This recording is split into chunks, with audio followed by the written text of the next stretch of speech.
శాసనసభలో విశ్వకర్మల బ్రతుకులు ఎలా ఉన్నాయి, అలానే వారికి కేంద్ర ప్రభుత్వం ఆర్థికంగా ఆదుకోవడానికి విశ్వకర్మ కౌశల్య యోజన పథకం ప్రతి కుటుంబానికి అందిస్తున్నట్టు చూడాలని సీఎం గారికి వివరించిన బీజేపీ తెలంగాణ ఎమ్మెల్యే పాయల్ శంకర్ ఆయనకి ఆంధ్రప్రదేశ్ అడ్జసెంట్ సెల్ అభినందనలు తెలుపుతోంది.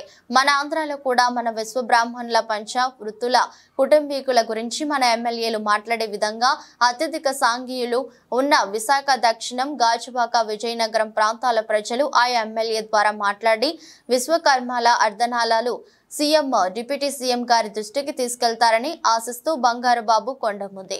బీసీలలో సార్ పెద్ద పెద్ద కోటీశ్వర్లు ఉండరు.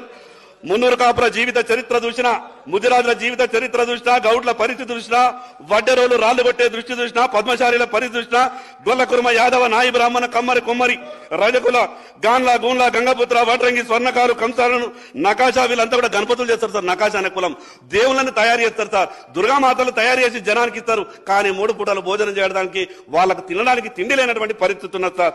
వాళ్ళ గురించి ప్రభుత్వం ఆలోచించాలని విశ్వకర్మ సోదరులు ఎంత ఇబ్బందులలో ఉన్నారంటే సార్, ఈ రోజు కులవృత్తుల వారికి కేంద్ర ప్రభుత్వం ఒక పథకం పెట్టింది.